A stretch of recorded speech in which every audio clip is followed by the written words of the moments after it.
Should your second wedding be smaller than your first? 0207 862 2222 is the number. No surprises for realising that it's Jeff Bezos' wedding that has sparked this discussion of. Amazon billionaire Jeff and his fiancée Lauren Sanchez are set to tie the knot in a 3-day extravaganza celebration in Venice, rumoured to kick off tomorrow. They've both been married before, but that certainly has not stopped them splashing out. Well, obviously they can afford it. They're thought to be spending as much as $10 million on the wedding. That's more than £7 million. There have been local protests, with critics calling the grand event obscene.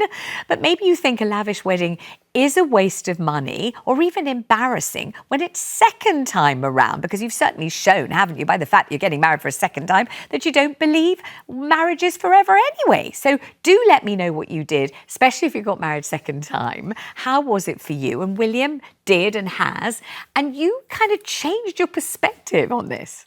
Yeah, well, initially my view was, a second wedding should be sort of a modest, quiet affair, and that's what we had. Had your bride also been married before? No.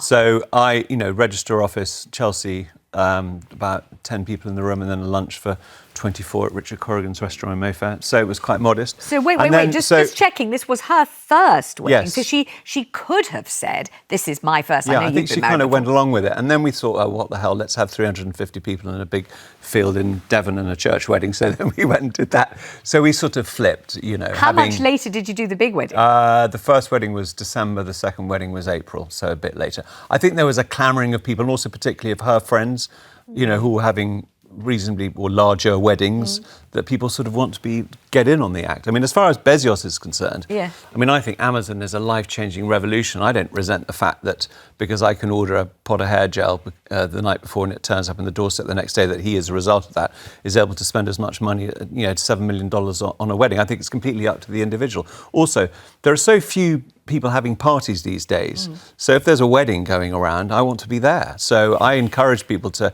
if you can afford to splash out and have largesse and invite the neighbours, then why would you protest? Why would you protest about it? They don't. It's the idea of Venice being used in a certain way by a certain kind of people. I think that some of the locals don't like. But I'm not sure about the foam party. Let's just have a look at you. I think we've got a picture of you, William, at your. What a beautiful bride. That's us coming out of Chelsea. Oh, is that number one or number two? That was number 2. Oh, that's gorgeous. It's beautiful. Yeah, beautiful, lovely. I was at your wedding, Rebecca. I know, you were. And actually, that was the second part of my first wedding, because we had to do a register office, and then the second bit was in the countryside. And I absolutely agree that you should do whatever you want. And hopefully some of that money that Bezos is spending in Venice is going to trickle down to the city. It's, he's spending it, at least. He's not hiding it from the taxman this time, supposedly. But I do think a party is a wonderful thing, and it's a celebration of love. And yes, the first one didn't work. Why not try it again? Quite often, like my mum's wedding to my dad, that was his second wedding. She wore an amazing dress that was covered in peacock feathers, but she was 9 months pregnant, so it wasn't typical in any sense of the word.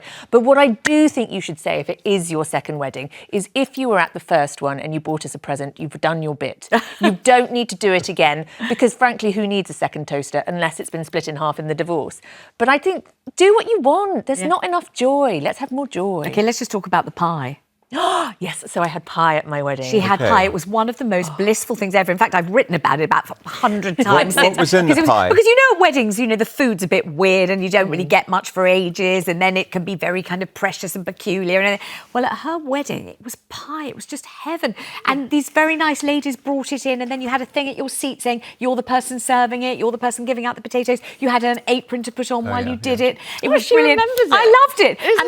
Because it broke the ice, you started chatting to everyone at your table, you had a great laugh over it, and also it was beautiful, fragrant, nourishing pie. Was it chicken pie? It was chicken pie. It was, because I'm Jewish, it was on a Sunday, so we wanted to do Sunday lunch. So we had the apron on the back of the chair, and somebody was, I'll be mother, served out the vegetables and stuff. Yeah. It was such a lovely day. It was just chicken with puff pastry. He wanted it to have bacon, obviously we couldn't do that.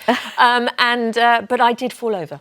I sat down where there was no chair. Do you remember that? No. I walked in, they said, it's that big moment, this is Mr. and Mrs. Moss, and I fell on my bum. Don't remember it at all. You don't remember that, but you remember the pie. Well, I love you. remember it because it was obviously not a good moment. So I forgot that. It is interesting because I think that you know, to keep the food simple at a wedding is really important. Yes. And I love the idea. I mean, everyone loves a chicken pie. Exactly. It is the most universal thing. I think there was a sigh of relief. It was Yeah, and just it's the veg pie. on the Great. table. And we serve it ourselves and we chat while we're doing it. It was just absolutely excellent. I've never forgotten that. I tried to sell the idea of pie to both my daughters for their weddings. They were having none of it. So we went for, something really, really elaborate. Anyway, it was ridiculous. I'm still annoyed about the fact that we didn't have the pie. Right.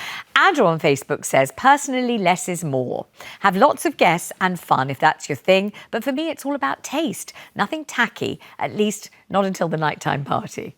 So he wants something tacky, but just a bit later. Well, what does he mean by tacky? Is it tacky to have a second wedding at all? Is it tacky to wear white? I think it's such a subjective thing. I think having a wedding is glorious and fun and never tacky. Well, it's said that the late Queen, was a surprise, let's say, to see Meghan Markle in the full white gown when she had been married before. I think she was genuinely surprised, as far as records would have it.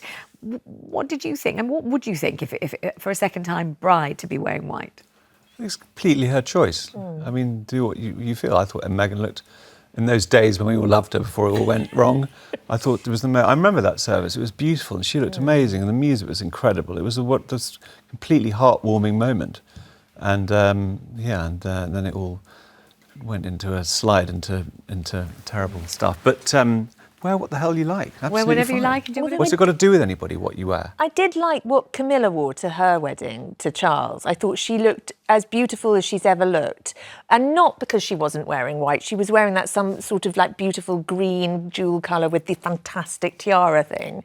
And I guess she wasn't allowed to wear white, but then she was old. And Meghan looked beautiful in that dress. I loved it. Obviously, since, as you say, it's got a bit difficult. I mean, I just wouldn't mind segueing into the subject of the foam party. What is a foam party? God. Well, this is what Lauren never Sanchez been to a foam and Jeff party? Bezos No, had I want to have one, obviously, aboard now his I've heard of yacht. it. Well, it's the kind of thing that in general you experience in Ayia Napa or in Magaluf or something like that. And I could pretend I've never been to one, only I did go to one. And I'm fairly short. I mean, you can't see that because I'm sitting down, but I'm about 5'2", let's say. And I was wearing flip-flops, which was very unwise. And I'd never been to one before.